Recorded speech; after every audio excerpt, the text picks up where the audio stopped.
ठीक है। अच्छा, सबसे पहले तो मैं आप लोगों को बहुत बहुत धन्यवाद देना चाहूँगा जो इतना अच्छा मीट आप लोगों ने ऑर्गेनाइज किया है। इसके लिए AIM की टीम जो है वो साधुवाद का पात्र है। जितने भी महानुभाव यहाँ पधारे हुए हैं और जितने भी हमारे क्रांतिकारी लोग हैं उन सबको प्रणाम करना चाहता हूँ। देश में पिछले कुछ वर्षों से जो हुआ वो तो आप सभी लोग जानते ही हैं। समस्याएं बहुत है। अब जो मुख्य चर्चा होनी चाहिए समाधान पे होनी चाहिए कि समाधान का रास्ता क्या है। कई तरह की समस्या है। न्यू वर्ल्ड ऑर्डर के नाम पे बहुत सारे गेम चल रहे हैं। एक एक गेम को आप लोगों ने अभी डिस्क्राइब किया है, अलग अलग टीमें बन रही हैं। तो वास्तविक समस्या का समाधान क्या हो सकता है और किस प्रकार से हम सब लोग मिलकर के इस देश को, इस दुनिया को और बेहतर बना सकते हैं। इस पे हम 2 मिनट, 5 मिनट, 10 मिनट मुझे आप समय देंगे, उस समय सीमा में मैं अपनी बात रखूंगा। तो ये देश जो चल रहा है, ये दुनिया जो चल रही है, वो न्यू वर्ल्ड ऑर्डर जिसे आप लोग कहते हैं, हम लोग कहते हैं, ये समस्या भारत की तो है नहीं, पूरे विश्व की समस्या है। क्योंकि एक वैश्विक समस्या है तो समाधान भी कहीं न कहीं हमें वैश्विक स्तर पर करना होगा। अगर हम छोटा सा समाधान लेके चलेंगे तो शायद हम बात नहीं कर पाएंगे। पूरी विश्व की समस्या है, पूरे विश्व के लोगों को लेकर के इस समस्या का समाधान करना पड़ेगा हम लोगों को। कैसे करेंगे? AI में एक छोटा शुरुआत है उसकी ओर से, परंतु ये जो न्यू वर्ल्ड ऑर्डर है जिसका मुख्य उद्देश्य साजिश, असत्य, झूठ, धोखा, इस तरीके से ये पूरी दुनिया पर शासन करना चाहते हैं। दुनिया पर शासन कोई भी करे, पूरी दुनिया अब एक विलेज बन चुकी है और हम भारत के लोग तो मानते ही हैं कि पूरी दुनिया एक गांव है। शासन कोई भी करे, परंतु शासन का जो मूल तत्व है वो सत्यता के ऊपर आधारित होना चाहिए। सत्यता, समानता और शांति। ऐसा नहीं हो कि भाई झूठ पे झूठ बोले जा रहे हैं, जिसकी जो मर्जी में आप बात किया जा रहा है। मीडिया कुछ और कह रहा है, जनता कुछ और कह रहे हैं, साइंटिस्ट कुछ और कह रहे हैं, वास्तव में बात कुछ और है। तो इस वैश्विक व्यवस्था को समाधान के लिए एक नई वैश्विक व्यवस्था खड़ी करनी पड़ेगी। इस न्यू वर्ल्ड ऑर्डर के सामने एक नया ट्रू वर्ल्ड ऑर्डर खड़ा करना पड़ेगा। ट्रू वर्ल्ड ऑर्डर जो कि सत्यता के ऊपर आधारित हो, जिसकी बुनियाद सत्य, शांति और समानता। अगर हम ऐसा कुछ कर पाए और यहां से पूरी दुनिया को, पूरी मानव जाति को कोई संदेश दे पाए कि यहां से एक बड़ी शुरुआत हो। पूरी दुनिया ने सबको देखा, हम लोगों ने मुगलों को देखा, मुगलों ने सिर्फ मारकाट मचाई। हम लोगों ने अंग्रेजों को देखा, पूरी दुनिया ने अंग्रेजों के शासन पद्धति को देखा। वहां पर कॉलोनी सिस्टम होता है, लेकिन सिर्फ भारत के लोग ही एकमात्र ऐसे लोग हैं जो पूरी दुनिया में यदि कहीं पर काम करेंगे तो प्रत्येक व्यक्ति के लिए, प्रत्येक मानव जाति के लिए काम करेंगे। अब निश्चित तौर से जो 21वीं शताब्दी है, ये भारत के लोगों के लिए, इस शताब्दी को लीड करने का काम हम भारत के लोगों को करना होगा। और पूरी की पूरी दुनिया, चाहे वो नॉर्थ अमेरिका हो, चाहे वो साउथ अमेरिका हो, चाहे अफ्रीका हो, चाहे यूरोप हो, वहां की जनता चाहती है कि भारत से लोग आगे आए, इस पूरी दुनिया को लीड करें। और सबसे बड़ी खुशी की बात यह है कि हिंदुस्तान में ऐसे क्रांतिकारी पैदा हो चुके हैं। अब निश्चित तौर से आप लोग यहाँ पर आए हैं तो किसी किसी देवी देवता के अंश अवतार हो आप लोग होंगे, अन्यथा इतनी बड़ी विकराल समस्या के बीच में आप लोग ये सत्य को पता लगा पाए, हमारे आस पड़ोस के लोग भी आज मानने को तैयार नहीं। तो ऐसी स्थिति में आप लोग जिस प्रकार से यहाँ पर इकट्ठे हुए हैं, वास्तव में बहुत बड़ी बात है। हाँ, आप ये बात कही सकती है, काफी लोगों ने हमारे वीडियो देख करके एक जागृति पैदा की है। और मुझे इस बात की खुशी है कि कम से कम जब हम लोग बोलना शुरू कर रहे थे ना, तो 4-5 लोग शुरुआत में थे बोलने वाले, लेकिन अब कम से कम 1 लाख 2 लाख योद्धा देश में खड़े हो चुके हैं। 1 लाख, हम अगर नहीं भी बोलेंगे ना तो वो अपने आप अपनी बात को कहना शुरू, जब भी कुछ नया लेके आते ना कहूँगा, फटाफट लोग शुरू कर देते अपनी बात कहना। तो कम से कम ये बात तो हुआ है, योद्धा खड़े हुए, हालांकि जागरूक तो 10 करोड़ लोग हो चुके होंगे जो षड्यंत्र को समझते हैं, लेकिन लड़ने वाले हैं तो ठीक है, ये भी एक उपलब्धि है। लेकिन अब इस उपलब्धि को, इस काम को बहुत आगे ले जाना है, और AIM इस काम के लिए बहुत अच्छा माध्यम बन सकता है, क्योंकि अब जब शुरुआत हुई है तो निश्चित तौर से एक बड़े लक्ष्य की प्राप्ति की जा सकती है। तो बड़ा लक्ष्य जो होगा उसके लिए हम सोचेंगे क्या क्या हो सकता है। एक हमारा लक्ष्य होना चाहिए सामाजिक, एक लक्ष्य होना चाहिए आर्थिक, एक होना चाहिए भू राजनीतिक, और एक होना चाहिए राजनीतिक। ये 4 लक्ष्य हमें प्राप्त करने पड़ेंगे, तब जाकर हम एक ट्रू वर्ल्ड ऑर्डर, एक सत्यता के ऊपर आधारित वैश्विक व्यवस्था का निर्माण कर सकते हैं, जिस व्यवस्था के निर्माण के बाद उस व्यवस्था की अगुवाई आप लोग करेंगे, इस देश के लोग करेंगे। तो कैसे होगा? तो सबसे पहली बात हम बात करेंगे आर्थिक लूट की। जो इस देश को जो आर्थिक रूप से लूटा गया है, और सिर्फ इस देश को नहीं, इस देश के आसपास कई देशों को जिस प्रकार से लूटा गया है, हमने अनुमान लगाया है, हमारी टीम ने कोशिश की पता लगाने के लिए, तो मालूम चला है कि $400 ट्रिलियन से लेकर के $2000 ट्रिलियन की लूट हुई है। ईस्ट इंडिया कंपनी और ब्रिटिश ने मिलकर के $400 ट्रिलियन से $2000 ट्रिलियन की लूट की है। अगर इसको हम न्यूनतम लेके चले $400 ट्रिलियन, तो एक भारतीय परिवार का 13 करोड़ रुपए लूटा गया है। ये तो वो है, कई बार लोग कहते हैं कि इतना बहुत ज्यादा बता रहे हैं, $400 ट्रिलियन, एक अकेला रोथस्चाइल्ड $500 ट्रिलियन लेके बैठा हुआ है किसका पैसा? उसके पास कहां से आया? कोई 200 वर्ष पहले, 400 वर्ष पहले, 500 वर्ष पहले था, एक रोथस्चाइल्ड के पास $500 ट्रिलियन की संपत्ति बनी हुई है। निश्चित तौर से वो हमारे साउथ ईस्ट एशिया के जो देश हैं, वो हमारी संपत्ति है, वो लूट के हमको लेके गए। 1000 लाख करोड़ रुपया तो स्विस बैंक में जमा है। तो इतना पैसा हमारे पास, ये हमारा पैसा है। निश्चित तौर से इस पैसे को वापस लाने की कार्रवाई शुरू होनी चाहिए। कैसे करेंगे, क्या करेंगे? AIM के लोग इस पर चर्चा करें, बात करें कि इस पैसे को वापस कैसे लेके आए।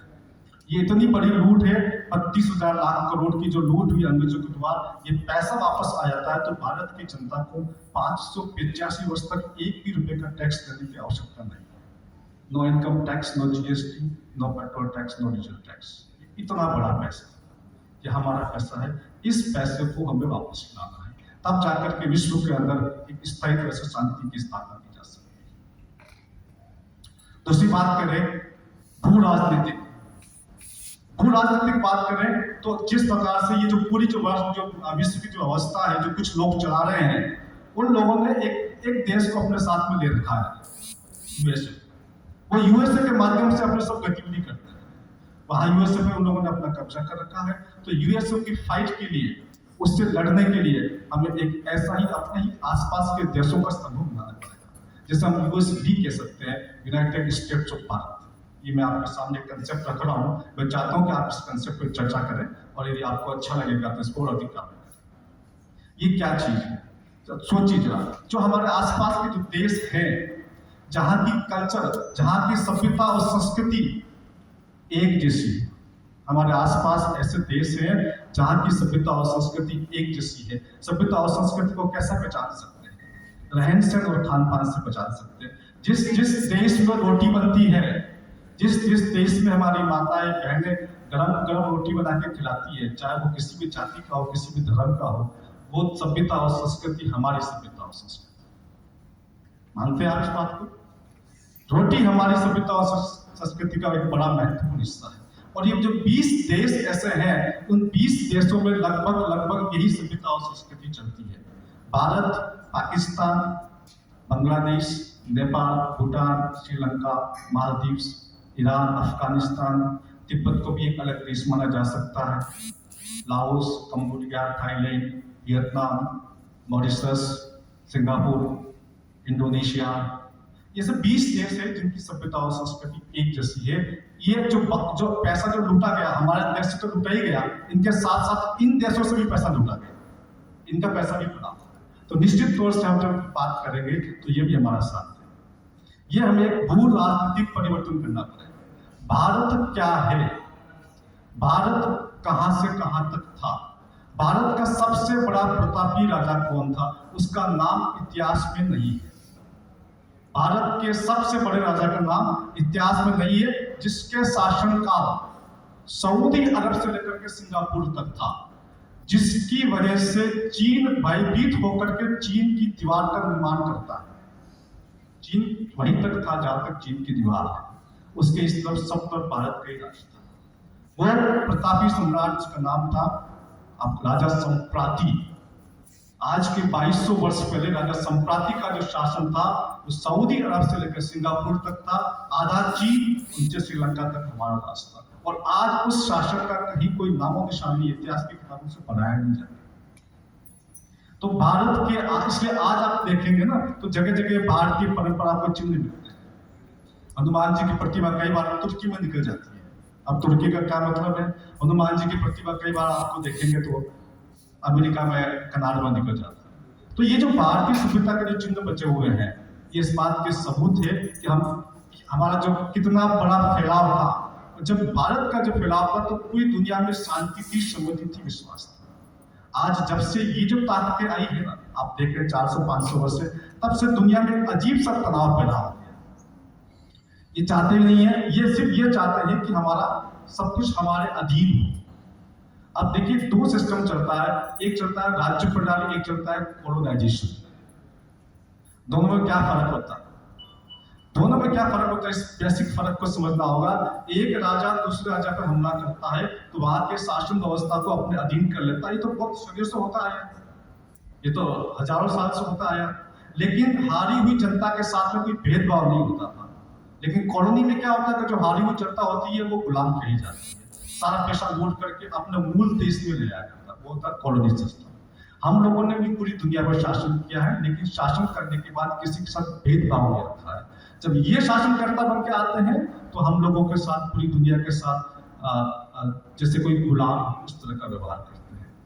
तो इस प्रकार का भू राजनीतिक परिवर्तन हम लोगों को करना होगा, इतना बड़ा लक्ष्य लेते हुए चलना होगा। और तीसरा है वो सामाजिक परिवर्तन करना होगा। हम दुनिया के सबसे विकसित लोग थे, सबसे अधिक धन संपदा हमारे पास थी, सबसे अधिक विज्ञान हमारे पास था, सबसे गौरवशाली इतिहास हमारा है। जब दुनिया भूखे नंगे सोती थी तो हमारे पास 7 स्टोरी मंदिर हुआ, 7 स्टोरी के मंदिर हुआ करते। इतना विज्ञान होते हुए भी हम लोग हार गए, हम लोग नष्ट हो गए। आखिर वो क्या कारण रहे जिसकी वजह से हम लोग हारे? इस पे चिंतन आवश्यक है, क्योंकि अगर हम इस चिंतन को नहीं सोचेंगे तो हम बार बार ये लोग आते रहेंगे, बार बार हमको हराते रहेंगे। आखिर वो क्या वजह थी? दुनिया का सबसे शक्तिशाली राष्ट्र, दुनिया के ऐसा सबसे अधिक वैज्ञानिक राष्ट्र, सबसे अधिक उन्नत भाषा, सबसे उन्नत सभ्यता और संस्कृति होते हुए भी वो 1000 वर्षों तक गुलाम रहा। 700-800 वर्षों तक मुगलों का गुलाम रहा, 200-300 वर्षों तक अंग्रेजों का गुलाम रहा। तो कहीं ना कहीं कुछ तो कुछ कमी रही होगी हमारे अंदर, तभी तो हम गुलाम हुए। वो कमी क्या थी? उस कमी को हमने सर्च करने की कोशिश की, पता लगाने की कोशिश की। मैंने अपने हिसाब से उसको पता लगाने की कोशिश की है। मेरा अपने विचार रखता, हो सकता है आपको कोई और कारण उसमें दिख जाए। हमने एक ऐसा सिस्टम विकसित किया जहां पर सब एक्सपर्ट से, कोई एजुकेशन पढ़ा रहा है, कोई ब्राह्मण बन गया, कोई क्षत्रिय हो गया, युद्ध लड़ रहा है, कोई गोल्ड का एक्सपर्ट है, स्वर्णकार हो गया, कोई लोहे का एक्सपर्ट है, लोहकार हो गया, कोई बालों का एक्सपर्ट है, निकितकार हो गया। हमने एक एक्सपर्ट सिस्टम डेवलप किया, लेकिन एक सिस्टम में हम पीछे रह गए, एक सिस्टम में पीछे रह गए। जब विदेशी ताकतें आक्रमण करती है तो हमारे सैनिक लड़ते हैं, जब सैनिक हार जाते हैं किसी वजह से तो जनता पे हथियार डालते हैं कि भाई लड़ने का काम तो इनका है। पूरे देश के अंदर प्रत्येक व्यक्ति को योद्धा बनाना, प्रत्येक व्यक्ति के हाथ में हथियार देना कि यदि मेन सेना हार जाए तो असली सेना तो देश के भीतर है, यहां तुम लड़के दिखाओ। ऐसा सामाजिक परिवर्तन करना पड़ेगा, एक ऐसा सामाजिक परिवर्तन जिसमें प्रत्येक भारतीय नागरिक के हाथ में अपने देश की सुरक्षा के लिए हथियार हो, हथियार चलाने का प्रशिक्षण भी मिला हो, ताकि देश के दुश्मन या मानवता के दुश्मन जब हम पे हमला करे तो अंदर से जो आर्मी हो वो खड़ी हो जाए लड़ने के लिए। तब जाकर के हम स्थायी रूप से गुलामी से मुक्त हो सकते हैं। अन्यथा में आते रहेंगे, बार बार गुलाम बनाने का प्रयास करते रहेंगे। तो ये तीसरा परिवर्तन करना है। और चौथा परिवर्तन जो है वो एक राजनीतिक परिवर्तन हो सकता है। परंतु वो परिवर्तन स्थायी नहीं होता है। राजनीतिक परिवर्तन अस्थायी होता है। असली इस परिवर्तन तो सामाजिक परिवर्तन होता है, जहाँ प्रत्येक व्यक्ति को योग्य बना दिया जाए। फिर भी राजनीतिक परिवर्तन के तौर पर हम देख सकते हैं कि वर्तमान सत्ता हमारे उद्देश्य में सहायक है या विरोधी है। यदि विरोधी है तो सत्ता को समझाया जा सकता है, रिक्वेस्ट की जा सकती है, बार बार प्रतिवेदन दिए जा सकते हैं, बार बार हम प्रोटेस्ट के माध्यम से, ईमेल के माध्यम से, पत्र लिखने के माध्यम से हम समझा सकते हैं। लेकिन सत्ता सहायक नहीं हो आपके सिद्धांत, विचार और जो मानवता के जो कार्य है उसके लिए, तो ऐसी सत्ता को खाट फेंकने के लिए आप लोग चाहे तो किसी नवीन सत्ता का निर्माण भी कर सकते हैं। ये एक अंतिम लक्ष्य भी हो सकता है। लेकिन ये जो तीन जो पहले हमने उद्देश्य बताए, आर्थिक, भू राजनीतिक और सामाजिक उद्देश्य, उन उद्देश्यों को प्राप्त करने के लिए यदि हम कुछ राजनीतिक व्यवस्था की बात करते हैं, एक तंत्र परिवर्तन की बात करते हैं, तो ठीक है। उसके भी दो माध्यम हो सकते हैं। कुछ लोग चाहते हैं कि नया दल बना के किया जाए, कुछ लोग चाहते हैं कि दल विहीन करके किया जाए। वो एक चर्चा का विषय, आपस में चर्चा की जा सकती है। तो ये चार बिंदुओं पर काम करने की आवश्यकता है, ऐसा मुझे लगता है। एक आर्थिक बिंदु के ऊपर, एक राजनीतिक बिंदु के ऊपर, एक भूगोलिक स्थिति के ऊपर और एक सामाजिक, जो देश के सामाजिक जो संरचना है, इस प्रकार से परिवर्तन किया जाए कि प्रत्येक व्यक्ति अपनी जिम्मेदारी समझे और योद्धा बन के खड़ा हो जाए।